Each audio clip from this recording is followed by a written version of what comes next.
Yang pertama kali memunculkan saksi untuk kebebasan Peggy itu saya, bukan Kang Deddy Mulyadi. Udah, Anda ketemu saya, Peri. Anda ketemu saya. Ya udah bebas. Ayo kita. Enggak, bukan karena saya. Itu karena pengacara dan karena warga. Saya hanya salah satu dan sekian orang yang berpartisipasi. Tidak ada yang pertama kali orang yang nemuin saksi, menemuin di sini misi kemanusiaan. Misi kemanusiaan yang penting, misinya semua terbebas dari segala tuntutan. Itu misinya teman-teman. Bukan A jadi pahlawan, B jadi pahlawan. Saya nih yang pertama menemukan saksi, bukan. Kalau saya gitu tuh. Pertama, kalau dikatakan kebebasan Peggy Setiawan dalam hal mencari saksi-saksi di lapangan, itu Kang Deddy Mulyadi, itu bohong, itu tidak benar. Saya yang mencari saksi-saksi dan memunculkan saksi-saksi, dan saya pengacaranya saksi-saksi yang berpengaruh untuk membebaskan Peggy Setiawan. Itu adalah saya yang memunculkan saksi-saksi. Pertama kali saksi untuk kebebasan Peggy yang dihadirkan di peradilan, ya, yang meyakinkan hakim bahwa Peggy Setiawan berada di Bandung. Ya, itu bukan Kang Deddy Mulyadi yang pertama kali memunculkan, yang pertama kali mencari saksi-saksi. Itu saya, silahkan saya. Kalau tidak percaya, ya, berani nanti saya sama Kang Deddy Mulyadi hidup berdua, kita live. Atau kalau Kang Deddy Mulyadi tidak terlibat, makanya saya mau. Dan saya yang paling kencang kan mengatakan bla bla bla bla di luar sidang, karena saya ditugaskan sebagai orang menghadapi media. Gitu loh. Makanya saya nggak ikut sidang pra peradilan karena saya ditugaskan menghadapi media. Hati-hati sama orang yang diam.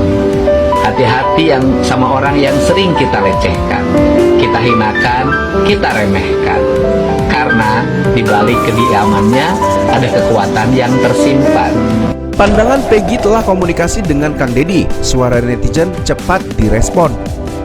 Peggy ditemani pengacaranya Pak Tony akhirnya menjawab keresahan dari netizen, di mana Peggy dianggap tidak tahu balas budi dan enggan komunikasi pasca bebas, dan menyampaikan rasa terima kasih ke Kang Deddy yang sangat berjuang atas kebebasannya.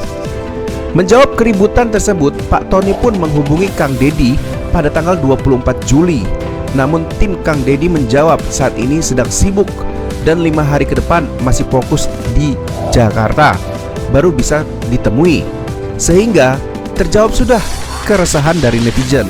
Semoga Peggy dapat bertemu Kang Deddy untuk khusus berterima kasih atas perjuangan Kang Deddy menyuarakan kebebasannya.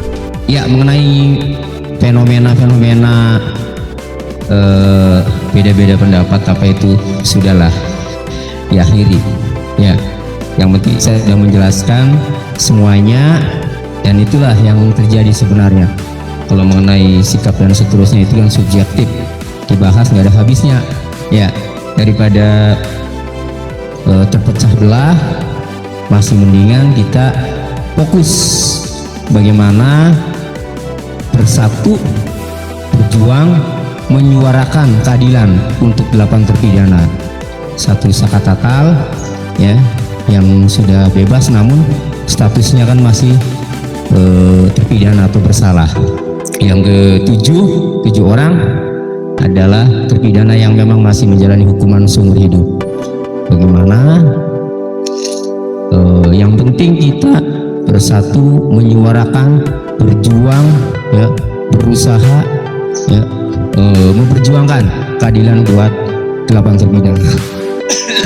Khususnya yang Sakatatal ini yang sekarang lagi upaya hukum luar biasa, yaitu peninjauan kembali, ya. Kita support, kita dukung, kita berharap semua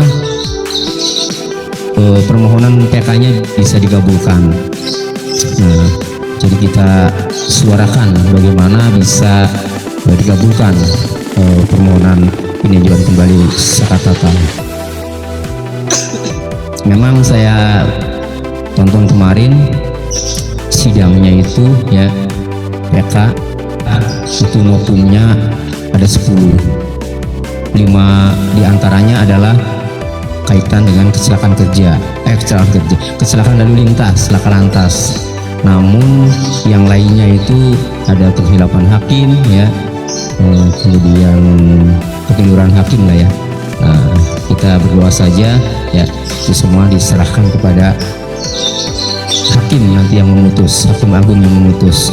Nah, yang menarik nanti hari Selasa ini kan pembuktian. Nah, insya Allah saya juga ingin datang, ya, saksi-saksinya ketika dimintai keterangan, ya, seperti apa, kemudian ahlinya seperti apa, kemudian baru kita sedikit ada gambaran bisa menyimpulkan. Oke, ayo sama-sama dukung, ya, semuanya masyarakat Indonesia menyuarakan, berjuang, memperjuangkan keadilan buat 8 terpidana. Nah, kita nih mau hiburan ya Mas Yana. Nah, makan ketoprak dulu ya. Assalamualaikum warahmatullahi wabarakatuh, teman-teman.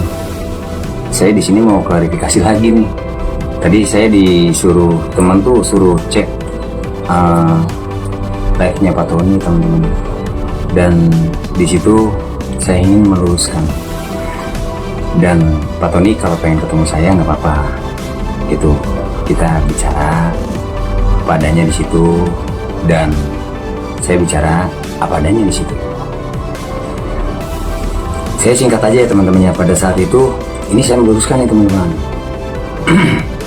Pada saat itu pertama kali Bapak ketemu Ibnu di rumah Ibu Yanti, itu saya tidak ada, saya nggak ikut.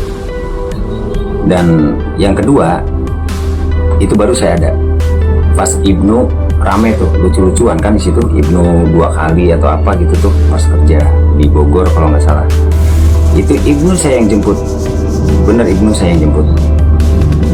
Dan di wawancara di salah satu rumah itu juga sama ibunya Peggy. Kita kan jalan kaki tuh, ada di channel YouTube-nya juga, jalan kaki. Kita ketemu ibu kita Kartini dulu, lalu kita jalan kaki nyari si Ibnu sama Bondol. Bondol pada saat itu nggak ketemu, dicari-cari. Dan ketemu Ibnu, dan Ibnu diwawancarai dan ditanya soal pada saat Ibnu kerja dulu.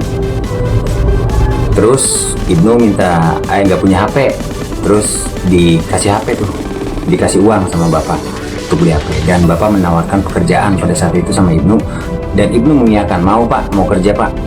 Oh ya sudah, nanti kalau Ibnu serius nanti kerja di tempat saya. Terus sore tayang kalau nggak salah. Habis maghrib saya ke rumah Lucy, ke rumah Peggy Setiawan, naik motor. Di situ sudah ada Pak Tony dan rekan-rekannya, ada ibu kita Kartini, ada Lucy, gitu. Saya ke rumah Peggy, saya matiin motor, mereka semua diam semua teman-teman. Saya dalam hati ngomong sendiri, ini kenapa, ini ada apa gitu tuh, kok agak lain gitu tuh. Terus saya salamin satu-satu, dan saya duduk di sebelah kanannya Pak Tony. Dan di situ saya langsung disalamin sama si Ibnu. Ibnu kan orangnya polos teman-teman. Ibnu nyalamin saya, Peri gimana kabarnya, Peri ya Peri ya Peri, gitu deh, biasa deh Ibnu lucu. Dan saya bilang baik Ibnu, karena kepentingannya sama Ibnu, saya langsung to the point di situ, ngomong sama Ibnu. Sampingnya Pak, Ibnu gimana kerja, mau nggak kerja besok? Kalau mau besok saya jemput. Langsung ditepis sama Pak Tony. Enggak, katanya dari sebelah kanan saya. Dan saya bilang ke Pak Tony, lah kenapa Pak, gitu tuh. Kan Ibnu pengen kerja. Di situ Pak Tony dengan nada bicara kencang, dengan nada bicara tinggi, itu sambil bentak-bentak saya, kamu mau nggak saya kasih contoh, saya sekarang rekam kamu bilang kayak Ibnu, kamu pernah kerja lalu kamu jajan 2 kali, terus saya share videonya, kamu mau nggak? Kok Bapak memperumpamakan saya gitu tuh? Ya nggak mau lah Pak. Ya udah, Ibu juga nggak mau. Tapi yang saya lihat di situ Ibnu tidak mempermasalahkan, gitu loh. Saya lihat videonya, bukan kata Pak Tony, saya dengar dari Ibnu. Tapi Pak Tony bilang ke saya lihat video. Gitu. Kalau malam ini nggak di take down, saya akan somasi Deddy Mulyadi. Bilangnya begitu.